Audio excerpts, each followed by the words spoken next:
hit the link, it does not do anything. I'll try it again.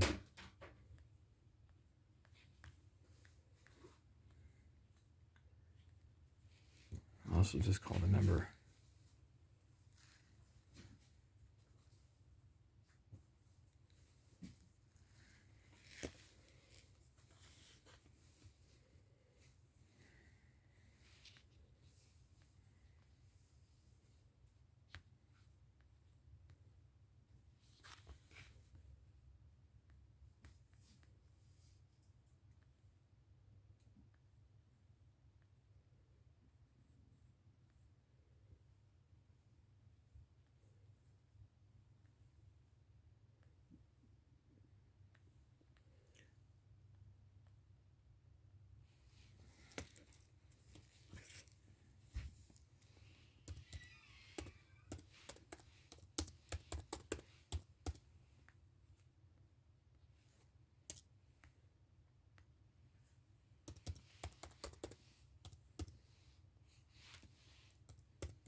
Hello?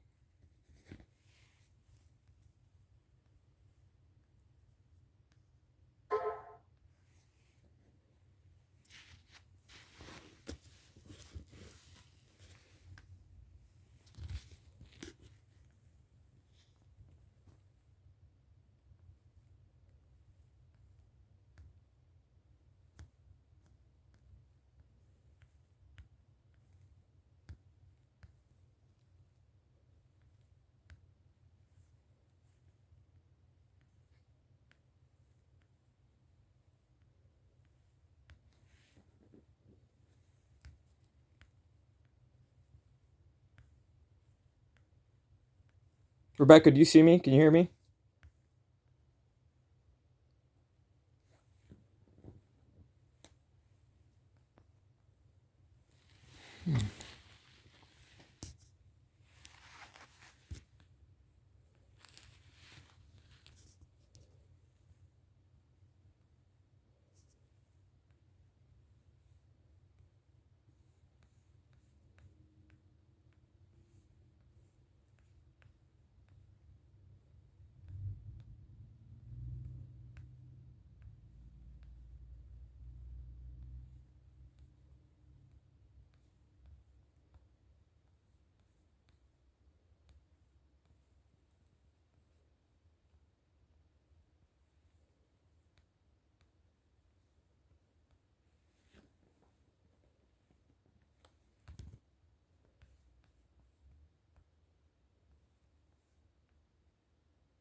CR 31922. This is a time set for oral argument on a motion to consolidate the matters. Mr. Knapp, this is your motion. Ms. Gouget, I assume, well, very quickly, I guess I'll just ask you your position on it, or you're in opposition. Your Honor, I actually have a matter for the court. At this point in time, I feel that I have no choice but to file a motion of withdrawal in these cases. I will be anticipating filing that later this afternoon. Some things came up this morning that I feel that I have no choice.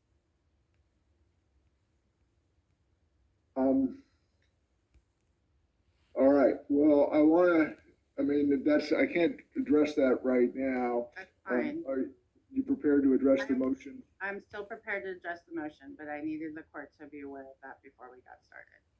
Okay. So, Your Honor, my client has asked me to object to that motion because it would be extremely prejudicial for him for a jury to hear all of these in what are essence 4 separate cases. While they are charged as 3 separate cases, they are actually 4 separate cases.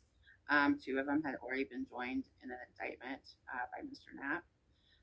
Some of the facts that Mr. Knapp had put into his memo would be heavily contested at trial, including in particular the use of the magnets that the police report alleges. One of the accusations is from an officer who's no longer with the Springfield Police Department, and Mr. Knapp is unavailable. He's unavailable. I haven't been able to find him as a witness. Mr. Knapp can't provide contact information for him. And so that is one of the facts that Mr. Knapp had put into his memo that would be honestly probably contested in a pretrial motion. And that is one of the smaller cases that he's asking to join with all of the 3 of them together. And so there is some separate issues that all of them have as far as identification of Mr. Reason and the officer who's no longer with the force being kind of involved in at least 2 of those cases, Your Honor.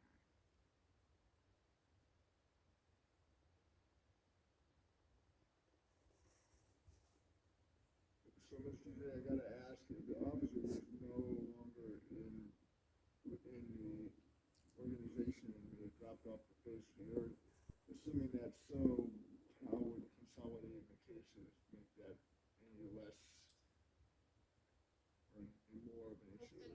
Just in particular to those facts that Mr. Knapp stated in his memo, where he's trying to show they're similar in character by the instruments that defendant allegedly used. He wouldn't be able to get some of that information in that trial. Right, so it's not necessarily a substantial prejudice prong, it's more of they're not similar in nature. I would agree, Your Honor, and I also think that the identification issue could be potentially a bigger issue, and when you have them all 4 joined and it's an identification issue, I think it's more likely for a jury to ID a potential, the defendant if they could potentially ID one and not the other. Potentially be a problem to have them all joined because a jury could easily just infer as one is all 4. So if they've ID'd him successfully, potentially in one case, then a jury could potentially say, well, there's that inference that the jury can make that I think a lot of juries would make when it comes to property crimes, that they could potentially just infer that he's ID'd in all the rest of the cases, Your Honor. All right, and all right, let me hear from the state on their side of things. And Mr. Knapp in particular, I guess I'm kind of curious as to, well, I'd like you to address that last ID issue argument as well as whatever else you want to address. Sure.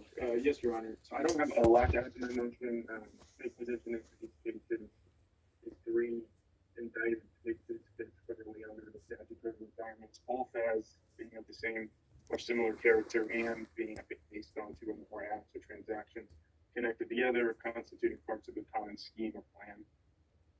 Of course, they're not just the same or similar character; they're literally the same crime. They are committed in essentially the same way. They're all shoplifting cases, as opposed to one that might be a home burglary and one where he breaks into a car and one that's an armed robbery. That's not the case. They are all shoplifting cases.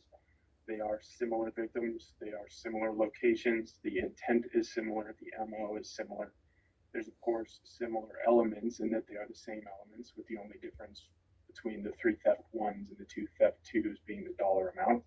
The evidence is similar. Each of these alleged counts is all caught on surveillance footage. So that evidence will be quite similar, but also distinct enough as to avoid any sort of confusion.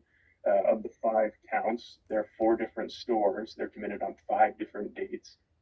And the evidence is distinct enough that a jury is not going to be confused. And of course, there'll be 5 different security footage segments for them to view to be able to differentiate them. There is some evidence overlap, and as for the identification issue, to give the court an example of really what I'm getting at with this is in at least 2 of these cases, well, in 2 of these counts, the defendant is caught red-handed. He's caught at the scene and apprehended, so identification is really not the issue in those cases. On the other 3, he gets away at the time, but it's figured out later and put together through surveillance footage. In one of the cases in which he's caught red-handed, he is in and associated with a vehicle that is the same one that he is in and associated with on surveillance footage in one of the cases in which he is not caught on the scene. Therefore, the evidence of that vehicle in the case in which he is caught is directly relevant to identification in the case in which he isn't. It's only prejudicial in the matter that it is not good for the defendant.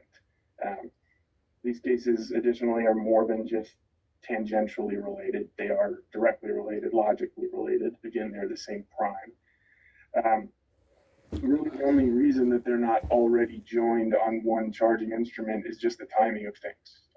Timing of when these cases were committed, when they were charged, when it was time for them to be indicted, and then subsequently new crimes were committed. Were it not for that, these would have just been indicted on the same charging instrument to begin with. Your Honor, the case law is strongly in favor of consolidation under these circumstances. I believe it would be a significant waste of judicial resources to hold 3 separate trials, to pick 3 separate juries under these circumstances. And just as a technical matter, we're here on the state's motion to consolidate. And as for this, the idea of the prejudice and the substantial prejudice against the defendant, I believe that's a different issue. That's an issue of severance that could be brought up by defense and by motion.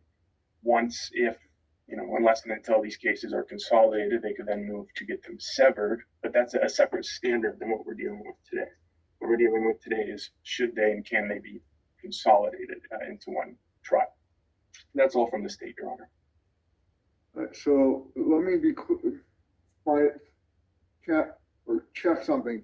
I see there's 3 cases. Case numbers, the case ending in 101 and 922 are each thefts in the first degree, single count. And then the case number 1 ending in 842 is a theft in the first degree and 2 counts of theft in the second degree. Which is the one or ones that have, which was the one he wasn't caught red-handed in? He was not caught red-handed in case ending 101, and in the case ending 842, he was not caught red-handed in counts 1 and 2. He was in count 3, and he was in the case ending 922.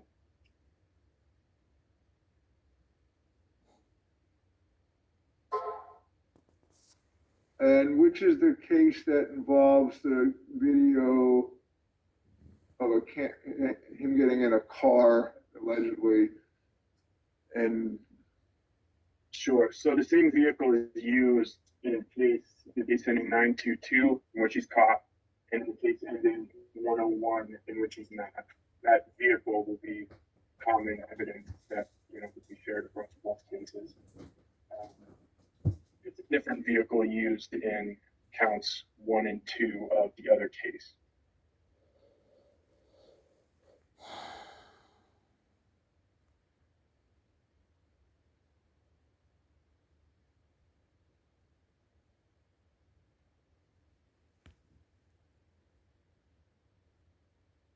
Bear with me for 1 second, Mr. Knapp.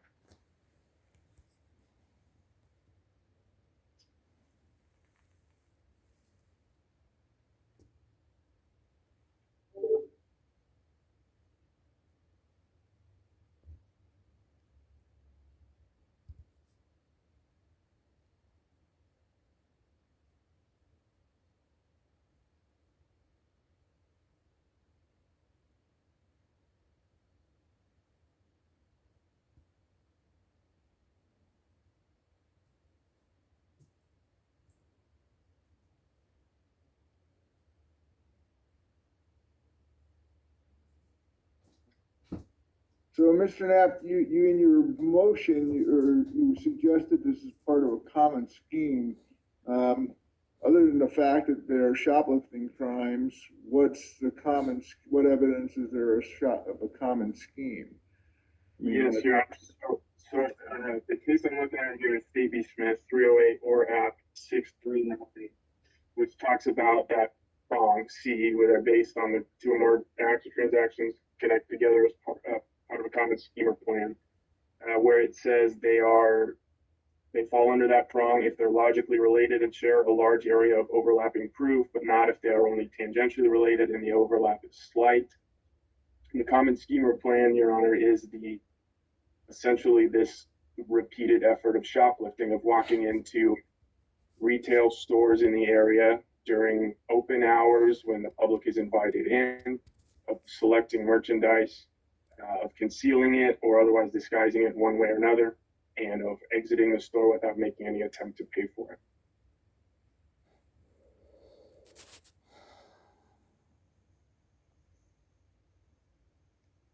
So you have no other evidence of a scheme other than the fact that they share those elements, is that right?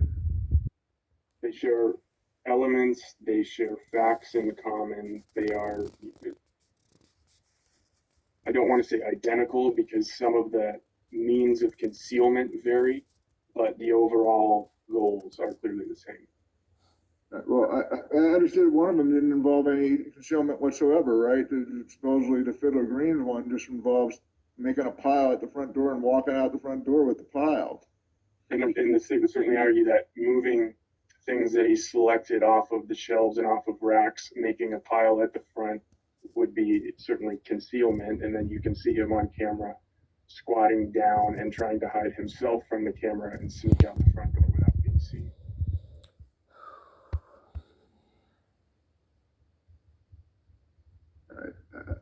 That's never what I've thought of as a common scheme or plan, and it might be similar crimes, but all right. I'll take a look at 308 or Apple was the end of the site. 639. 639. All right, Ms. Goudet, anything further you want to say? Yeah, I'm not comfortable getting into all of the facts of this case right now. I do think that there are issues with part of his idea of what makes it a common scheme, again, the magnet issue, and also the different cars used, and he is not identified. I will say that the identification issue is larger than what Mr. Knapp kind of told the court, because a lot, or at least a few of the identifications were facilitated by the officer who is no longer with that department. And so while he's directly involved in one of the counts, he's indirectly involved in at least two of the other counts, and that on that same 1842 case, which would be an issue.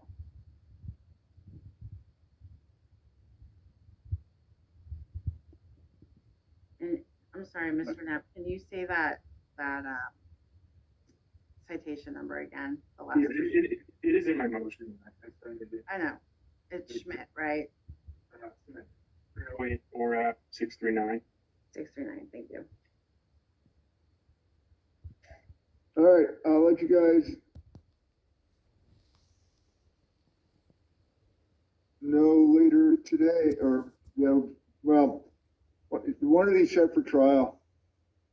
The next one is coming up next month, March 22nd. And the next one will be that June 14th date, which defense is opposed to the motion, obviously, but if the consolidation is granted, that's the day that we selected to try all of these cases. I'll let you know later, probably in the next day or two. Okay, I've got to start a civil trial here in about half an hour, so I'll get to it as soon as I can. Yes, Your Honor. All right, thank you very much.